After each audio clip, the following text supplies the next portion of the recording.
요즘 우리는 특별 새벽 기도를 하면서 기도의 길을 찾고 있습니다. 제가 목양을 해보니까 저도 기도 생활을 벌써 수십 년 하고 있습니다만은 기도의 성장이 없으면 신앙의 성장이 없어요.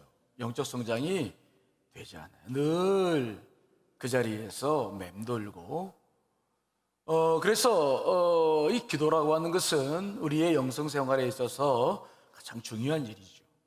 근데 이게 성장이 되지 않으면 신앙이 멈춰버려요. 그러면 주님과의 관계뿐만 아니라 인생에서 많은 문제들이 생기기 시작하죠. 그래서 우리는 기도를 자꾸 이렇게 성장시켜 나가는 훈련을 할 필요가 있습니다. 우리는 지난 시간에 기도의 길을 찾다 첫 번째 시간, 기도라고 하는 것은 내가 필요를 위해서 필요를 가지고 하는 것도 있지만 이 필요를 자꾸 구하기 시작하면 우리가 지난 차례에도 말씀 봤습니다마는 우리의 영혼이 파리해진다. 받는 건 받는 것인데 영적 성장은 없어요. 그래서 우리가 필요를 위해서 구하는 기도 말고 정말 기도의 길을 어디서 발견해야 되냐면 말씀에서 발견해야 된다. 그래서 우리가 요한복음 15장 7절에 내가 너희 안에 거하고 내 말이 너희 안에 거하면 무엇이든지 원하는 대로 구하라 내가 이루어주겠다. 두 가지예요. 우리 주님께서 우리 안에 있고 그분의 말씀이, 즉 그분이 우리 안에 있다고 하는 것이 이게 막연한 개념이죠. 물론 마음으로 믿지만 분명한 게 있어요. 말씀이 우리 안에 있으면 우리는 그분 안에 있는 줄 믿습니다. 말씀 안에 있을 때, 근데 특별히 이 말씀을 가지고 기도할 때 중요한 것은 이 말씀에는 두 가지가 있다고 말씀드렸죠. 로고스와 레마인데 그냥 내가 평소에 읽는 말씀을 가지고 기도하는 것은 의미가 없어요. 기도할 때 레마의 말씀, 이 내가 읽었던 말씀이 내 상황에 딱 맞아져서 그때 내 심령 안에서 이렇게 다시 선포되는 말씀, 이게 레마의 말씀인데 이거를 붙잡고 기도할 때 우리는 기도가 선명해지고 기도의 길을 찾게 되고 응답받는 기도를 하게 될 줄 믿습니다. 여러분들이 이 설교를 좀 듣지 못하신 분들이나 더 들어야 될 분들은 다 지난주에 했던 설교를 또 들으시고 기도의 길을 찾으셔야 돼요. 그렇지 않으면 영적 성장이나 인생의 모든 문제에 풀어나갈 수 없습니다. 자, 오늘은 양심에서 기도의 길을 찾으려고 그래요. 기도의 길을 찾는 길이 우리 내면 안에 있는데 양심 속에서 찾아질 수 있다. 굉장히 중요한 개념을 여러분과 나누려고 하는데 다만 이게 내면의 이야기들을 자꾸 하니까 새가족들이나 이제 신앙생활을 오래 하지 못하신 분들은 좀 어려울 수 있어요. 하지만 잘 들어보면 어렵지 않아요. 지금서부터 여러분들이 기도하는 것들을 잘 관찰하고 기도를 배우면 수십 년 하신 기도보다 훨씬 빠를 수 있습니다. 그러니까 잘 모르겠다 생각하지 마시고 귀를 기울이셔서 오늘도 말씀을 잘 들으십시오. 오늘 시편 66편이 중요한 기도를 우리들에게 이야기를 해주고 있어요. 시편 66편은 하나님께서 구원해 주신 것에 대한 민족적 찬양과 더불어 마지막에는 자기 개인의 구원받음에 대해서 이제 하나님 앞에 기도하며 찬양하고 있는데 우리는 마지막 부분을 이 시간 다루어 보려고 합니다. 자, 오늘 17절 말씀인데 같이 한번 읽어보겠습니다. 시작.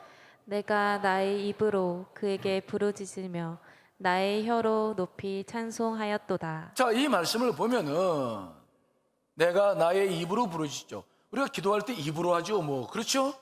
입으로 해요. 근데 찬양은 무엇으로 합니까? 찬양은 발로 해요? 손으로 해요? 찬양도 뭐로 합니까? 입으로 해요. 입으로 부르짖고 입으로 찬양하는 것인데 오늘 시편 저자는 뭐라고 말하냐면 내가 입으로 부르짖고 혀로 높이 찬양한다. 물론 우리는 이 말씀을 봤을 때 시편 저자가 이 입으로 찬양하고 기도하는 것을 중복적으로 반복할 수 있다라고 이해할 수 있지만 이 시편 전체를 깊이 묵상하다 보면 그 내용이 아니에요. 여기에는 깊은 뜻이 담겨 있어요. 여러분, 입과 혀는 어떤 기능을 담당합니까? 말을 할 때는 다 같이 하죠. 입은 모양을 만들어서 발음을 정확하게 전달하게 하고 혀도 마찬가지죠. 그러니까 구분이 잘 되지를 않아요. 그런데 입과 혀가 정확하게 구분하는 구분점이 하나가 있는데 바로 뭐냐면 맛을 볼 때는 달라요. 그렇죠? 맛을 볼 때는 입을 물론 입도 해당이 되겠지만 주로 무엇으로 맛을 보죠? 혀로. 신맛, 단맛, 쓴맛 여러 가지 맛을 이 혀로 보는 거죠. 그러니까 오늘 시편 저자가 입으로 부르짖고 혀로 찬양했다는 것의 의미는 아주 중요한 의미가 있죠. 그는 기도를 하고 있는데, 우리가 기도하다 보면 생긴 현상이 있는데 이걸 잘 보자는 거죠.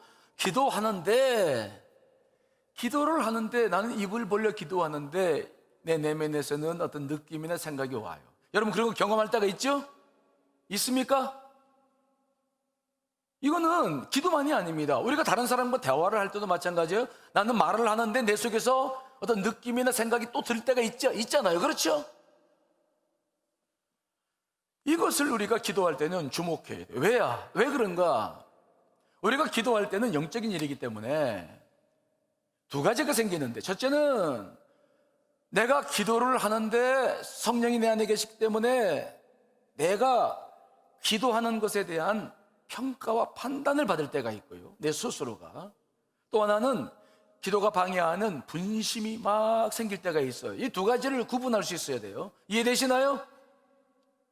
예를 들어서 이런 겁니다. 여러분들이 기도를 하고 있어. 무슨 기도를 하느냐? 지금 고3들이 있잖아요. 아버지, 우리 아들 좋은 대학에 들어가게 해주십시오 라고 기도를 하고 있는데 속에서는 뭔가 좀 내가 이런 기도를 하는 게 이게 하나님께서 좋아하실까?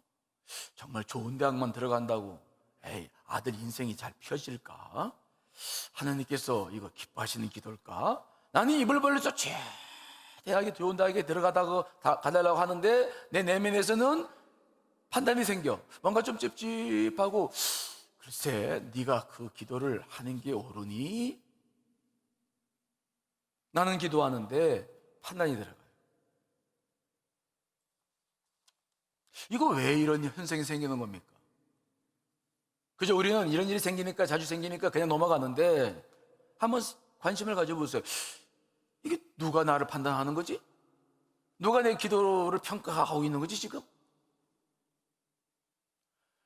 바로 오늘 시편 저자가 이런 걸 경험하는 거예요. 입을 벌려서 막 부르짖었는데, 기도를 하는데 내 내면에서는 어떤 평가가 이루어집니다. 감정이 일어납니다. 생각이 일어납니다. 그런데 이때가 중요한 거예요. 이 내적인 음성은 내 기도의 방향을 결정해주고 나를 돕는 성령의 음성인데, 여기에 내가 일치돼서 기도를 한다면 정말로 그 기도는 기쁨이 되고 축복이 되고 여러분 기도 후에도 감사가 넘치게 될 줄 믿습니다. 근데 이게 이제 내 고집이 있고 내 중심이 있고 내가 판단해서 기도를 하는데 이런 판단이 들을 때 무시할 수도 있어요. 그런데 오늘 시편 저자는 그 입을 열어 기도하는데 그 내면에서 일어나고 있는 모든 것들을 들으면서 거기에 부합하는 조화를 이루는 기도를 올려드립니다. 이런 기도를 하게 되면 기도하는 과정 안에서 여러분들의 영적 상태나 감정이 달라져요. 굉장히 기뻐요, 성령이. 그리고 기도한 후에도 너무 굉장히 정말 감정이 좋아. 여러분 경험해 보시죠? 그래서 오늘 시편 저자는 그렇게 입으로 부르짖고 난 다음에 하나님을 찬양하고 있는데 이 찬양이 너무 좋아가지고 혀라는 말을 쓰는 거예요. 감각, 그 기도의 감각, 기도를 하는 것에 대해서 자기의 느낌을 마치 음식을 맛보듯이 그 기도의 맛이 느껴지는 거예요. 그래서 그냥 혀로 찬양한다라는 표현을 하고 있다는 것입니다. 이해되시나요? 이해되죠? 여러분도 기도할 때에 이런 경험들이 자주 있으십니다. 그런데 관심을 두지 않는 거죠. 기도를 배우고 기도의 길을 발견하려면 이제 관심을 가져야 돼요. 내가 기도할 때 내 안에 계신 성령님이 계시기 때문에 그냥 나만 기도하지 않아요.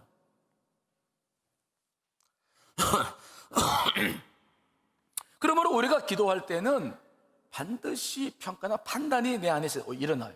그런데 이것은 아까도 말씀드렸지만 꼭 기도할 때만 그러지 않아요. 우리가 삶을 살 때에도 여러분들 안에 이런 행동과 판단이 스스로 일어나요. 예를 들어서 여러분들이 그런 일은 없겠습니다만 차를 타고 가다가 갑자기 문을 내리더니 거기다 밖에다가 쓰레기를 갖다 버려요. 여러분 스스로가 차에다 두기 싫으니까 버렸어.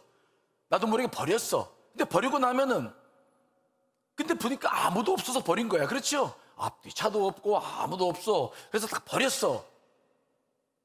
버렸는데 여러분 마음 안에서는 개운합니까? 아니면 뭔가 평가받는 기분이 음성이 들립니까? 들리죠? 들리죠? 너 그래도 되는 거야. 네가 그래도 목사인데 네가 목사가 돼가지고 그래 남이 안 본다고 너 그럴 수 있는 거냐? 아무도 없어. 그런데 판단과 평가가 일어나고 있죠. 기도 중에도 이런 일이 일어나요. 그런데 우리가 기도 중에서 일어나고 있는 내면의 일들이 여러 몇 가지가 있는데 그게는 이런 평가, 판단과 분심, 잡념이 이 두 가지는 구분하셔야 돼요. 제가 여러분 기도할 때에 분심이 드는 것에 대해서 몇 차례 설교를 드렸어요. 그렇죠? 기억나시죠? 잊어버리니까 늘 설교를 다시 할 수 있습니다만은 그래도 좀 서운해요. 몇 차례 말씀드렸는데 잊어버리면 좀 서운해. 분심이 올라올 때 기도할 때 막 잡생각 들고 그럴 때 어떻게 하라고 그랬어요? 그 분심이 드는 것을 예를 들어서 내가 지금 쭉 기도하고 있는데 갑자기 우리 애가 지금 군대 간 애가 잘 있나? 그 생각 올라와. 아직 기도를 이기게 또 하는 게 아닌데 그러면 어떻게 하라고요? 그래 조금 있다가 너랑 대화할게. 그 올라온 생각을 인정해주고 그냥 다음에 할게. 그러면 사라져요. 이거 하지 않으면 계속 올라와요. 그러니까 이 분심이라고 하는 것은 기도를 방해하려고 주는 겁니다. 사탄이 밖에서 화살을 쏘기도 하고 내 안에서 역사하는 영이 있어. 그렇기 때문에 그런 부분들은 이제 인정을 하면서 분리해 나가면 되는데 중요한 것은 뭐냐? 평가는 달아요. 내가 기도를 하는데 내 기도에 대해 스스로 평가하는 것에 대해서는 여러분들의 관심을 잘 기울여 주시기를 간절히 축원을 드리겠습니다. 이 달라요. 자, 여러분 로마서 8장 26절 읽어보겠습니다. 시작.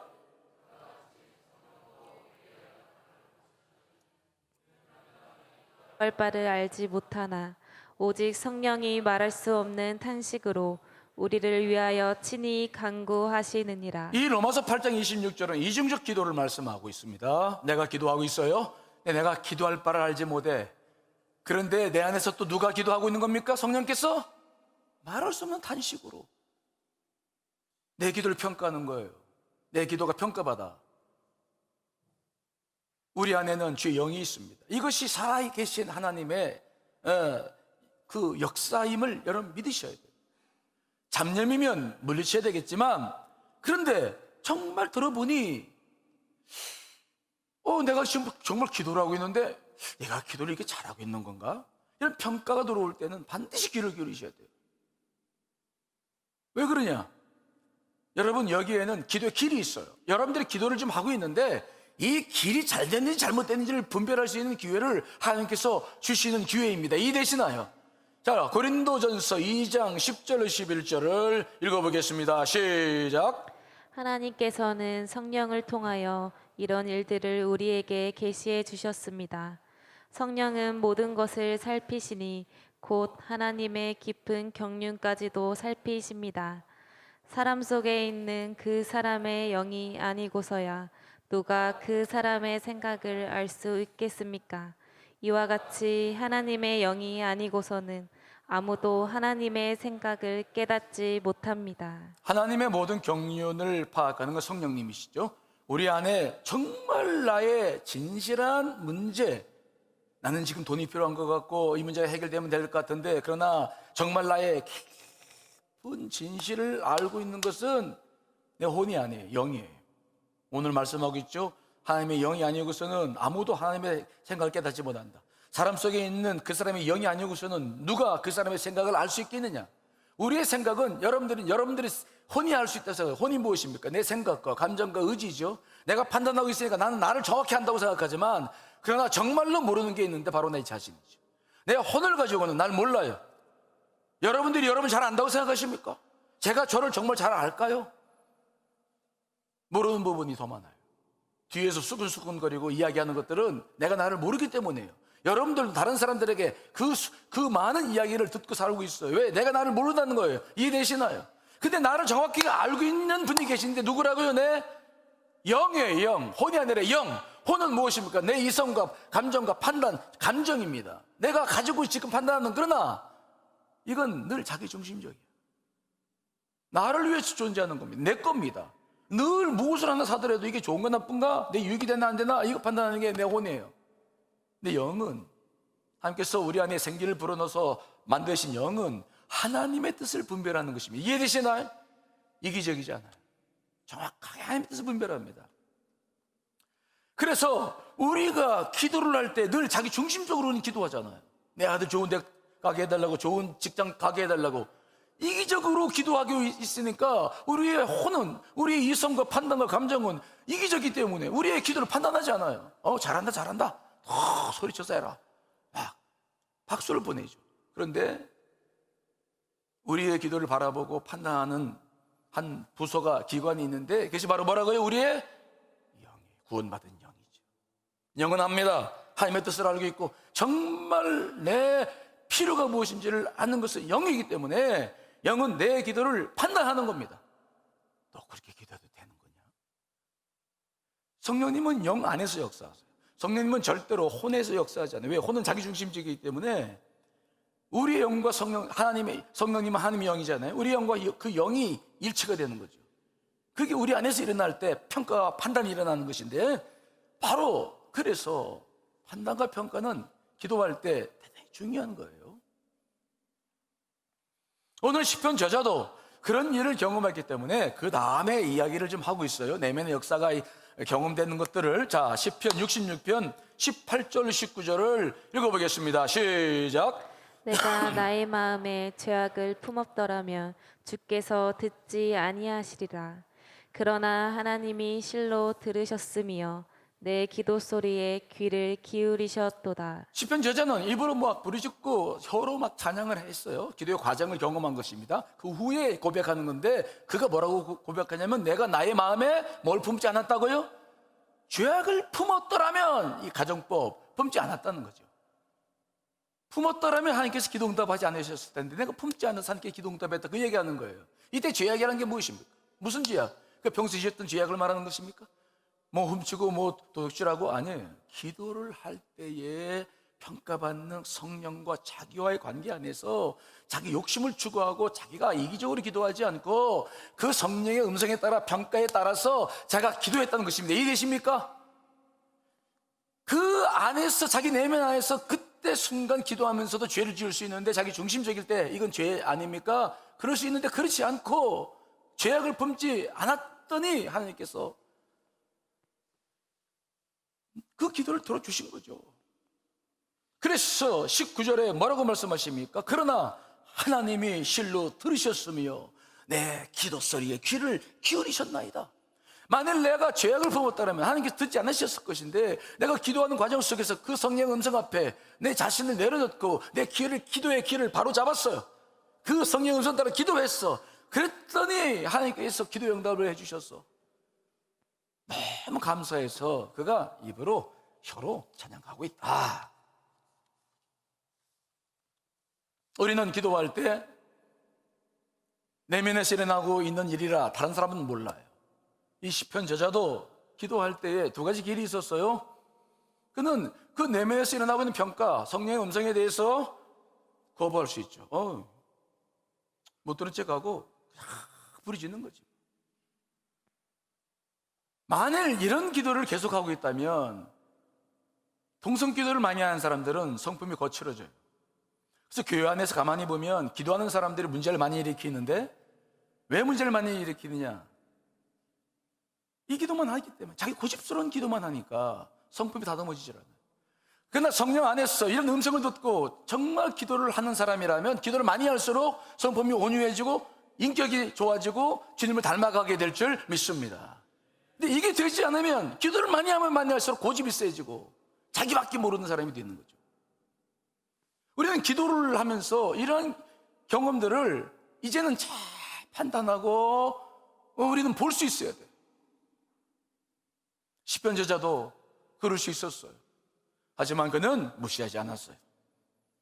그래서 그는 그 음성에 순종하고 범죄치 아니하고 기도했어. 그랬더니 너무 기분이 좋은 거야.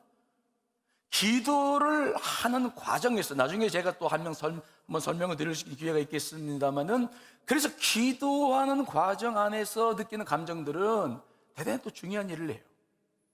만일 이 시편 저자가 그 음성을 내치고 무시하고 막 기도했다라고 한다면, 기도할 때 그는 기쁘지 않았을 거예요. 기도하고 난 다음에 굉장히 피곤해. 여러분, 기도하고 난 다음에 피곤한 적이 있습니까, 없습니까? 어느 때는 막 기도하고 나면 너무 좋아, 막 살 것 같아. 피곤했는데 막 내 영이 하명과 일치됐을 때는 정말 그 감정이 기쁜 거예요. 기도하고 난 다음에도 막 기뻐. 그런데 그게 아니고 막 자기 기도만 하고 나면은, 기도를 하는 과정에도 힘들지만 기도 끝나고 나면 너무 피곤하고, 또 기도는 하긴 했는데 공허해. 뭐라고요? 공허해. 내가 지금 뭘 했는지 몰라. 흡족함이 없어. 이것은 판단받는 것인데, 내 영이 나를 판단하는 거예요. 기도한 후에도. 이해되시나요? 내가 판단하는 거잖아요. 이건 뭐 내가 피곤한지 내가 어떻게 스스로 알아. 그런데 내 안에 있는 영이 나를 판단하는 거죠. 기도는 했는데 피곤해, 공허하고, 마치 허공에다가 막 소리치는 거. 우리는 기도하면서 이러한 내면의 상태와 평가를 잘 받지 않으면 기도의 길을 찾지 못해요. 오늘 시편 저자가 말하는 죄악, 기도 중에도 내가 성령의 음성 앞에 귀를 기울이느냐, 자기의 주장 때문에 그냥 기도를 밀고 나가느냐. 죄악, 기도할 때도 이런 부분이 있다는 것을 잘 기억하셔야 돼요. 그러나 오늘 시편 저자는 하나님 앞에 막 기도가 응답됩니다. 너무 감사합니다. 그래서 20절을 고백하는 것인데요, 20절 읽어보겠습니다. 시작. 하나님을 찬송하리로다. 그가 내 기도를 물리치지 아니하시고 그의 인자하심을 내게서 거두지도 아니하셨도다. 그러니까 막 기도한 후에 하나님을 찬양하는 겁니다. 기도한 후에, 아셨어요? 기도한 후에 그 뒷감정이, 기도가 벌써 내적으로 온전한 기도를 드리는 사람과 그렇지 않은 사람과 달라요. 기도한 후에 피곤하고 빨리 가자. 오늘 목사님 설교 왜 이렇게 길어? 설교.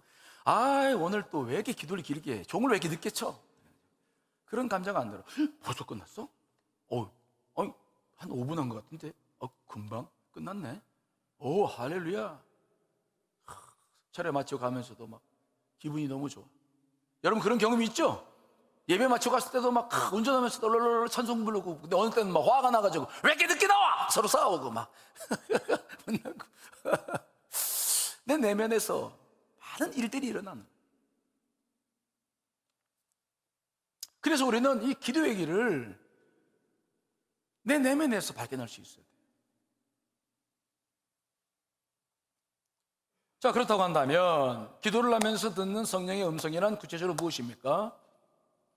내가 영의 소리다라고 말씀하시는, 이것은 구체적으로 우리가 어떻게 감지합니까? 무엇으로 우리가 우리 안에서 이런 일이 행해지는 것입니까? 우리는 뭐 육이나 혼이나 이런 것들은 다 아는데 영을 잘 몰라요. 그래서 제가 영에 대해서 말씀하실 때 누차 우리가 실질적으로 느낄 수 있는 영의 감각기관이 하나 있다고 말씀드렸죠. 그게 뭐라고 말씀드렸습니까? 양심이죠. 기도할 때 성령의 음성, 이게 뭐 힘들고 어렵고 막 이게 복잡하고 그런 분들은 쉽게 생각하면 돼. 무슨 소리를 들으라고요? 양심의 소리를 들어야 돼요. 영이 하는 소리, 양심의 소리를 들어요. 영 안에서 그 내 양심 안에서 성령의 역사가 일어나고 있기 때문에 우리는 기도하면서도 양심의 소리를 들어야 돼요. 평시에도 양심의 소리를 들어야 되지만 기도할 때도 양심의 소리를 들어야 돼요.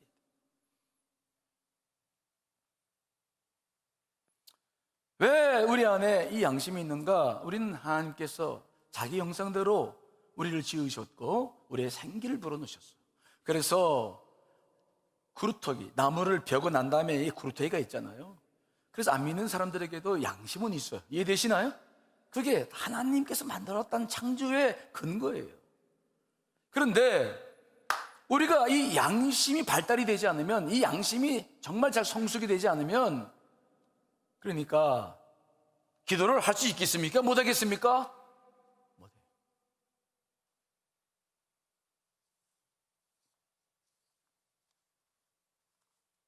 양심이 무뎌 있으면 내 혼만 강화되죠. 내 욕심만 강화되고 있으면 아무것도 분별 못해요. 이게 우리가 나이 들면서 참 주의해야 될 것입니다. 나이 들면서 막 고집이 세지는 분들이 더 계시거든요. 저도 그것을 늘 기도하고 있어요. 고집이 세 막. 그러면 힘들어. 자기가 살아봤고 자기가 판단해봤고 그냥 이러면은 더 이상 가까이 가고 싶지 않아요. 저도 우리 작은 아버님들 뵈면서 그런 분들이 있어가지고 제가 이제 그 나이가 돼가고 있거든요. 그래서 이제 조심하는 거야. 내가 절대로 고집 셔가지고 외롭게 살지 않겠다. 고집 센 사람 누가 갑니까? 근데 고집 세다는 말의 의미는 뭐냐? 이 양심이 발달된 게 아니라 자기의 막 이것이 막 강화되는 거죠. 다른 사람과 관계도 못 맺고 자기 스스로 판단 못 해요. 그러나 감사한 것은 무엇입니까? 우리는 십자가의 보혈로 우리가 죄만 구원받은 것이 아니라 죄만 용서받은 것이 아닙니다. 죄를 용서받았을 때 하나님께서는 십자가의 보혈로 우리 양심도 씻었다. 자, 히브리서 9장 14절 말씀 읽어보겠습니다. 시작. 하물며 영원하신 성령으로 말미암아 흠없는 자기를 하나님께 드린 그리스도의 피가 어찌 너희 양심을 죽은 행실에서 깨끗하게 하고 살아계신 하나님을 섬기게 하지 못하겠느냐. 그래서 예수님께서는 십자가에서 우리 죄를 용서하실 때에 우리의 뭘 십자가로 피로 씻으셨다고 말씀하시는 겁니까? 우리의 영이 양심을 씻었다. 양심을 씻겼다. 우리는 죄만 깨끗해진 것이 아니라 양심도 깨끗해졌어요. 그래야 하나님과 교통하고 성령의 역사가 우리 안에서 일어나기 때문에 성령님께서는 우리 안에서 영 깨끗하지 못하면 말씀도 하지 않고 아무것도 못해요. 인격적인 분이시라서 절대로 못하죠. 그래서 예수 그리스도는 십자가로 우리의 죄만 구원하신 게 아니에요. 여러분들의 양심도 깨끗이 씻겼어. 그러므로 양심이 깨끗하지 못하면 우리 영의 기능은 상실되거나 위축돼요. 양심이 발달되어 있지 않으면 기도는 하죠. 그런데 바른 기도는 못해요. 주의 음성을 따라 기도하는 거 못해요. 부르짖기는 해요. 기도의 초보적 단계에서 머물러 버리는 거예요. 이런 일들이 우리 안에서 생기는 거죠. 그렇다고 한다면 양심은 우리 내면에서 정확하게 어떤 기능을 할까? 이 양심의 책임은 혼의 우리의 생각이나 감정이나 의지의 모든 활동을 규제해. 양심은 우리가 하는 행동이나 생각을 막 변호하거나 이해시키거나 합리화시키거나 하지 않아요. 그냥 좋고 나쁨 딱 간단해.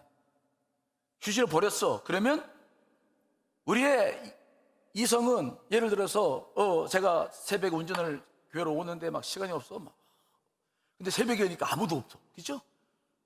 그러면 신호를 잘 아무도 없으니까 신호를 그냥 가버려도 문제가 될 거 없잖아. 그렇죠?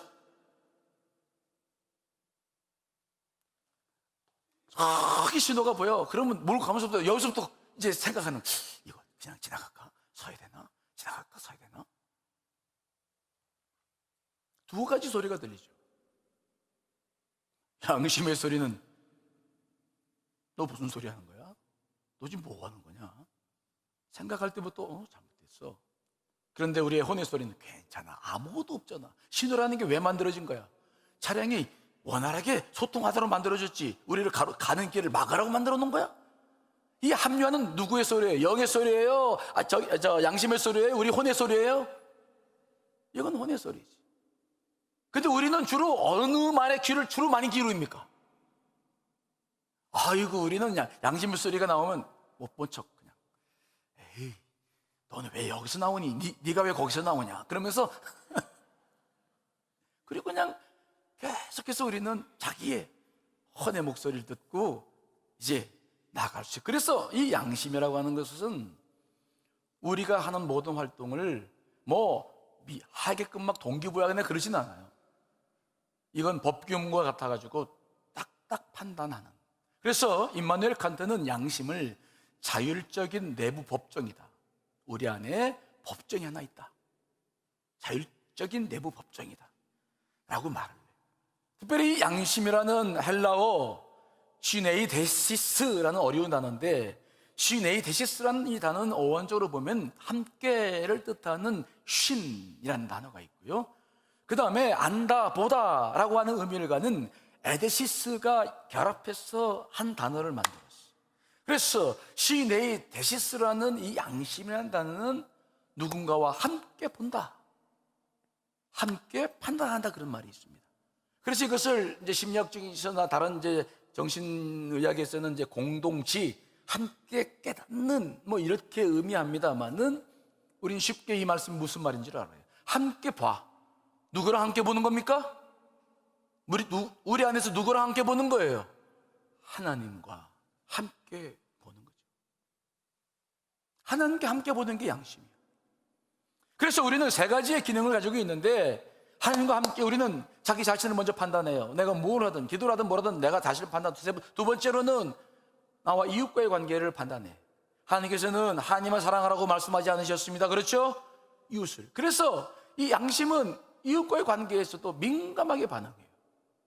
말하는 거라든지 관계. 세 번째로는 하나님과 관계에 대해서도 명확하게 판단하는.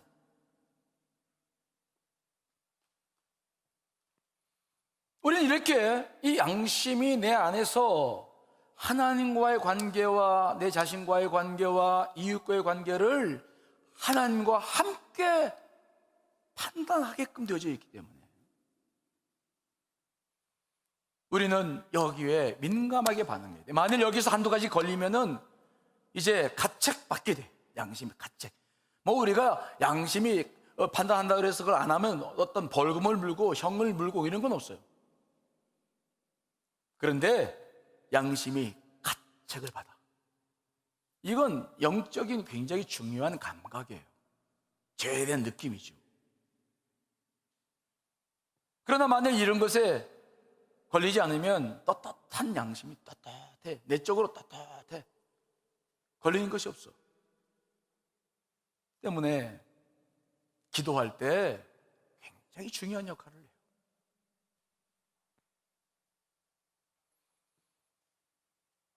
그러므로 우리는 이 기도를 하면서도 이러한 양심의 내적 판단, 하나님과 함께 내가 지금 기도하고 있는 것에 대해서 평가하고 판단할 때 귀를 기울여야 돼요.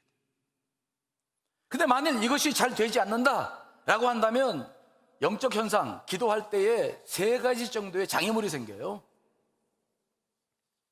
기도를 못하는 것이 양심이 훼손되면, 첫째는 기도는 하는데 마치 하나님과 내가 분리된 느낌. 여러분 이런 느낌 가져보셨나요?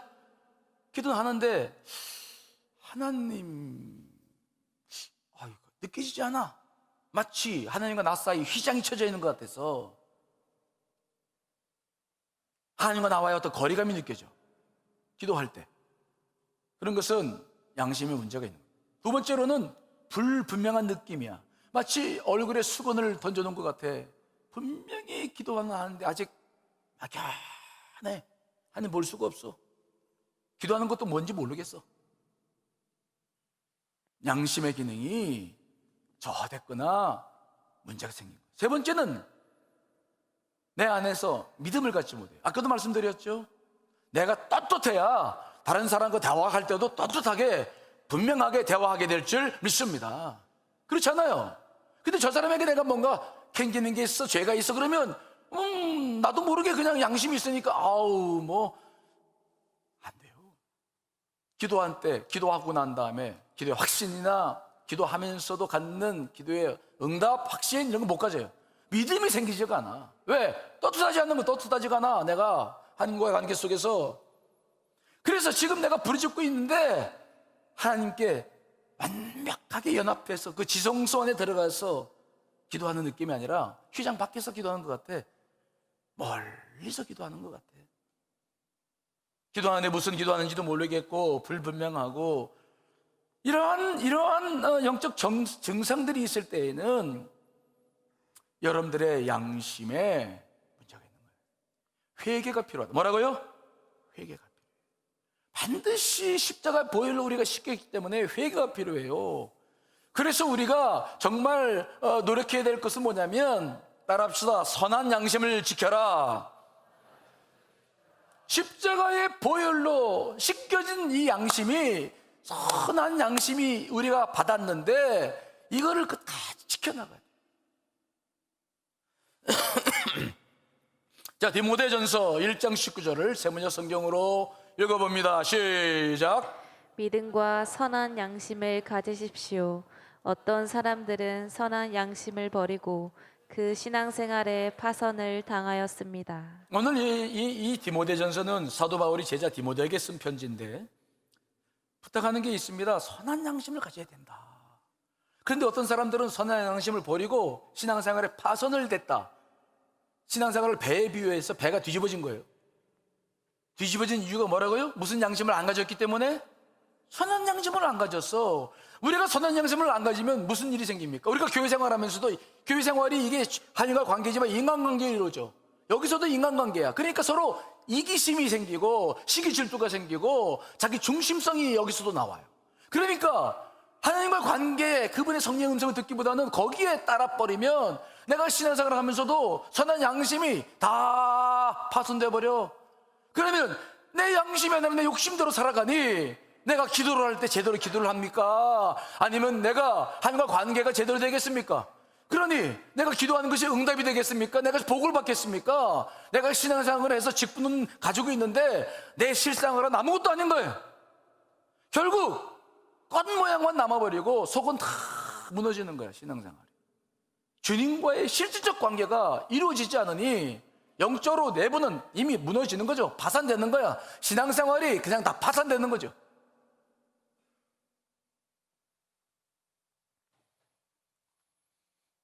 디모데전서 4장 2절에 뭐라고 말씀하고 있냐면, 자기 양심이 화인 맞아서 외식함으로 거짓말하는 자들이여 그랬는데, 양심이 화인을 맞아, 불화살이 맞아서 이 양심이 사라져버리는 거죠. 그러니 외식, 보이는 것만 하고 거짓말만 하고 겉 모양만 가지고 신앙생활 하는데 속은 다 무너져 버렸다. 우리가 이 양심을 지키지 못하면 우리의 신앙은 파산돼요. 파산돼. 아무것도 못해. 우리는 어떻게 변명할 수 없어요. 또 우리가 양심을 지킬 때 선한 양심만이 아니라 거리낌이 없는 양심이 돼. 따라합시다. 거리낌이 없는 양심이 되라. 아까도 말씀드렸죠. 양심이란 무엇입니까? 함께, 하나님과 함께 보고 판단하는 것인데 여기에 거리낌이 있어버리면 우리는 아무것도 못해. 죄가 없어야 돼요. 죄가 없을 수 없잖아요. 그러니까 우리는 죄가 있을 때마다 그 무엇보다도 속히 죄를 뭐 해야 됩니까? 하나님 앞에 회개하고 양심에서 책망을 존중히 여기면서 정말 회개하면서 이 양심이 거리낌이 없어야 돼요. 내면에 힘이 있어야 돼. 가진 건 없어도 똑바로 살아야 된다. 그런 사람들을 만나보면 가진 건 없어도 아주 반듯하죠. 존경스럽죠. 죄의 느낌이 없어야 돼, 안에서. 양심 안에 책망할 것이 없어야 돼.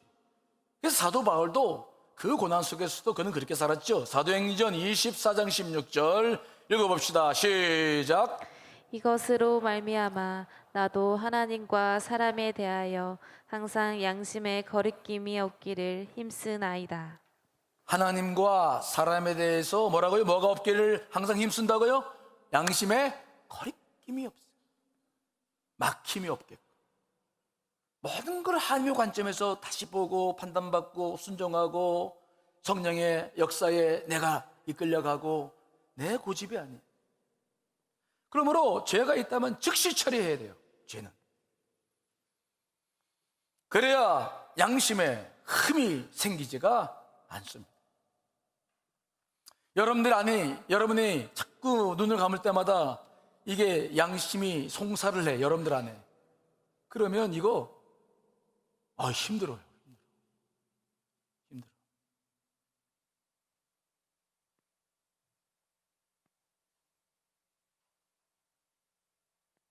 그래서 늘 거리낌이 없어야 돼. 내적으로 있건 없건, 뭐 배웠건 못 배웠건 내적으로 순수해야 돼. 깨끗해야 돼.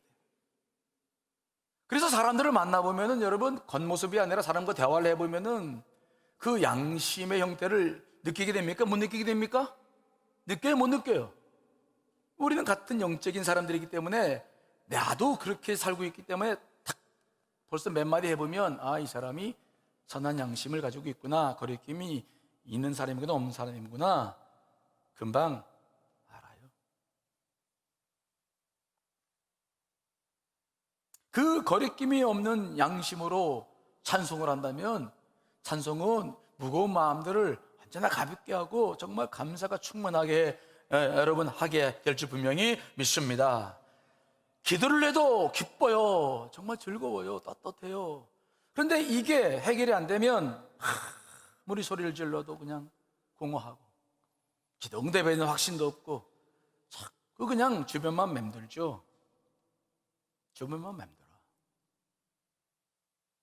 여러분들이 기도 생활을 하면서, 신앙생활을 하면서 어떻게 신앙생활을 할 것인가는 기도와 깊은 관계가 있어요. 어떻게 하실 겁니까? 그냥 계속 시간만 그냥 흘러가서 나이가 들고 그냥 그렇게 해서 그냥 그렇게 살아갈 거예요? 어느 전도사님의 간증입니다. 그 전도사님에게는 30세 되는 아들이 있었는데, 아들이 어렸을 때부터 자꾸 주의종이 되겠다라는 말을 자주 해가지고 그 전도사님이 자기 아들은 목사가 될 줄 알았어. 그래가지고 아들이 주의종이 다 되게 해달라고 막 기도를 했는데, 아니 글쎄 그 아들이 대학에 들어가면서부터 이놈이 생각이 바뀌어져가지고 막 공차는 일에 막 쫓아다니고 막, 예? 그러더니 군대 갔다 오더니 완전히 달라져가지고 신앙생활을 제대로 안 하네. 그러니 뭐 이 전사님이 얼마나 기도했겠어요. 드디어 대학을 졸업했습니다. 그래서 그 전사님이 그랬대요, 아들한테. 아들아, 네가 어려서부터 주의종이 된다고 하지 않았냐? 그러니 네가 이제 대학 졸업했으니까 신학대학원을 들어가라. 그랬더니 아들이 탁 쳐다보니, 엄마, 내가 언제 그랬어? 내가 언제 주의종이 된다고 그랬냐고. 그런 말 하지 말라고. 아니, 잡아뛰더래요. 그러니 어떻게 싸울 수도 없고 어떻게 하겠어? 지 입으로 지가 한 말을 안 했다고 하니 어떻게 하겠어? 그러더니 직장 원서를 집어넣더니 어떤 직장에 들어갔어요. 그런데 요즘 코로나가 터져가지고 그 직장에서 잘렸어. 그래서 요즘 또 원서를 막 넣고 있길래 또 그랬대요. 아들아, 네가 만약에 이번에도 취직을 못하면 하나님의 뜻이라 생각하고 신대원에 들어가면 어떻겠냐? 또 그랬대. 괜히 방황하지 말고 시간만 쓰지 말고 그렇게 해라 그랬더니 막 정색을 하면서, 엄마, 그건 아니야. 날 그렇게 밀어붙이지 마. 그건 하나님의 뜻이 아니야. 그러고 막 화를 내더래요. 그 말을 듣는 전사님이 막 마음이 무너질 것 같아. 그래서 막 기도를 하는데도 풀어지지 않고, 근데 어느 날 교회에서 이제 사역을 마치고 집으로 운전을 하면서 가는데 갑자기 성령님께서 그런 마음을 주시더래요. 야, 엄마가 가라고 해서 신대원에 들어가면은 어떻게 되겠냐? 나중에 목회하다가 힘들면 다 네 핑계 대고 가지도 않아. 힘들면 중간에 포기할 거다.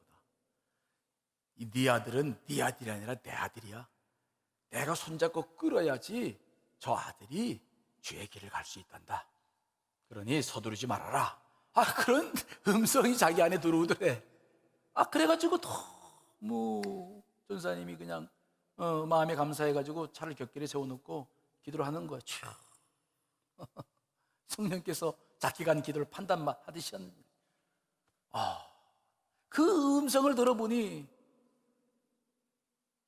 이 아들이 내 아들이 아니라 하나님의 아들인데 이게 내 아들처럼 했던 것이 너무 죄송해가지고 기도했대요. 하나님, 저는 그동안 하나님이 주신 내 아들을 내 아들로만 생각했습니다. 주님의 아들인데 저는 내 아들로 생각해가지고 내가 원하는 길로 막 밀어붙였습니다. 용서해달라고. 내 아들이 아니고 주님의 아들이니 주님께서 인도해 주실 줄 믿습니다. 그러고 나니까 또 아들에게도 너무 미안하더래. 물론 어렸을 때 말을 한 건 사실이지만 그래가지고 그랬다는 거 아닙니까? 주님, 제가 제 아들을 사랑합니다. 근데 제가 너무 밀어붙였습니다. 아들이 저 때문에 그동안 많은 상처를 받았습니다.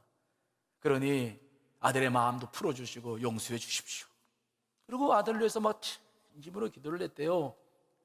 그렇게 기도를 하고 나니까 그동안은 잘 못 누렸는데 그냥 마음이 얼마나 홀가분한지 막 떠나갈 것처럼 기쁜 거야.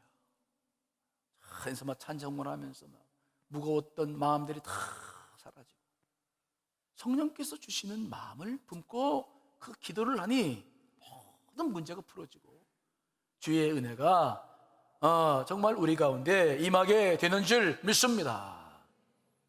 우리는 기도하는 사람들이에요. 우리는 기도하면서도 길을 발견해야 돼요. 여러분 기도할 때 내면을 주시하세요. 그리고 두 가지를 구분하셔야 돼요. 기도를 방해하는 잡념이 들어오는 건지 아니면 기도를 평가하는 판단이 오는지를 구분하셔야 돼요. 이해되시죠? 그리고 정말 이게 여러분의 영을 통해서 여러분의 기도가 판단받는 일이라면 귀를 기울이고 정말 그 음성을 가지고 기도할 때 오늘 시편 저자처럼 혀로 막, 입이 아니라 혀야 막 너무 감사하니까 찬양하며 감사하는 놀라운 역사가 일어나게 될 줄 믿습니다. 자, 이번 특별 새벽 기도를 통해서 여러분들도 이런 은혜를 경험하시기를 간절히 축원합니다.